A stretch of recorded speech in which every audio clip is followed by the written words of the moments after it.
María Purísima, sin pecado concebida. ¿Qué tal, queridos hermanos? Muy buenas tardes tengan todos y cada uno de ustedes. Vamos a continuar en esta serie de videos que hemos estado haciendo acerca de la Biblia. El último video que vimos fue acerca de las cartas pastorales de San Pablo, ¿verdad? Los documentos paulinos. El día de hoy vamos a ver los demás escritos del Nuevo Testamento. Vamos a comenzar con los escritos de Juan. Como sabemos, además del cuarto evangelio, hay 3 cartas y el Apocalipsis que se atribuyen a Juan el apóstol. Dice también que estos 5 escritos, todos ellos al menos en su redacción final, son de los años 90 al 100. Las 3 cartas de Juan. Hay 3 cartas junto con las de Santiago, Pedro, primera y segunda, y Judas. Constituyen el conjunto de 7 cartas católicas. Así se llama porque la mayoría de ellas no tienen un destinatario definido y se consideran aplicables a la comunidad eclesial universal. Vamos a ver entonces la primera carta de Juan. Dice: más que una carta, parece un tratado religioso sobre la vida cristiana que tiene su fundamento en el Padre, el Hijo y el Espíritu Santo. Este escrito, que no lleva nombre de quien lo compuso, su autor nos quiere dejar claros ciertos puntos. La primera carta de Juan habla acerca, de Dios Padre nuestro. También nos habla acerca de Jesucristo. Lo menciona como el Hijo de Dios, también como palabra de vida, la vida eterna, el justo, el enviado de Dios, el Salvador, el Padre. También nos habla acerca del Espíritu que da testimonio de Jesús. Nos habla también del cristiano que ha nacido de Dios. Dice que debe caminar a la luz observando los mandamientos, especialmente el del amor mutuo. También esta carta dice que el seguidor de Jesús no debe amar al mundo, entendiendo en este caso el mundo por la realidad contraria a Dios. También dice que por desgracia ha habido gente que se ha apartado, que son los anticristianos, los impostores. Ese es el mensaje básicamente que tiene la primera carta de Juan. La segunda carta de Juan dice: esta carta está dirigida por el presbítero a la señora elegida, es decir, a una iglesia en concreta. La exhorta a permanecer en la verdad, en el cumplimiento del mandamiento del amor, a perseverar en la doctrina auténtica sin dejarse arrastrar por falsas doctrinas.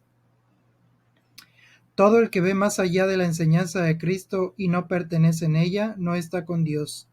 En cambio, el que pertenece en su enseñanza está con el Padre y el Hijo. Segunda de Juan, capítulo 9.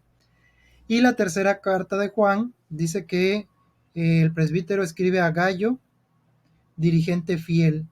Sabe que Diótrefes se opone a la presencia del presbítero y de sus enviados, actuando mal. Por eso sentencia: el que hace el bien es de Dios, y el que hace mal no ha visto a Dios. Y también tenemos el Apocalipsis.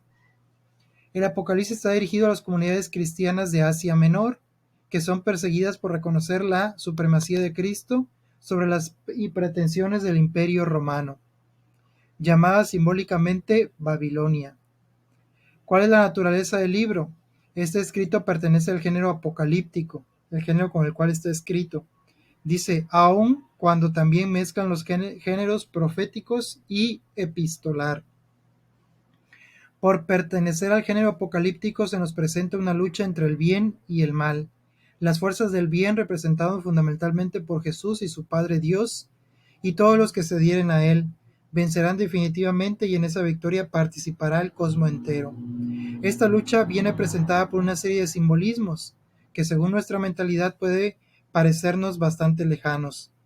Tenemos símbolos de animales, de colores, de partes del cuerpo. Hay que tener mucho cuidado para no caer en el error de interpretar al pie de la letra esos simbolismos. Hay que tratar de buscar el auténtico significado, teniendo en cuenta presente el telón de fondo de la persecución a los cristianos por el Imperio Romano.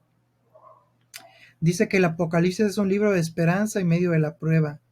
No predice acontecimientos concretos del futuro lejano, sino que alienta a los perseguidos por la causa de Jesús a perseverar, sabiendo que tarde o temprano las fuerzas del bien se imponen sobre los poderes del mal, ya que Jesús, el Cordero Pascual inmolado, ha vencido, y en él esta victoria definitiva de todos sus seguidores. Y también acerca de la doctrina, dice, a lo largo del libro podemos encontrar diversas enseñanzas. Señalemos aquí algunos puntos importantes. Nos enseña que Dios Padre es el único Señor soberano de la historia. También que su Hijo Jesucristo es el Cordero inmolado y resucitado, que participa ya del poder de su Padre Dios. Por eso es el Señor de señores y el Rey de reyes. Domina al mundo y a las naciones. Es el esposo de la iglesia de la Jerusalén celestial. También aquí se habla de las bodas del Cordero en este pasaje, ¿verdad? Por eso se conoce a Jesús como el esposo y la esposa su iglesia. También nos habla del Espíritu Santo, que es el que exhorta a las iglesias, animándolas y reprendiéndolas, preparando un final glorioso.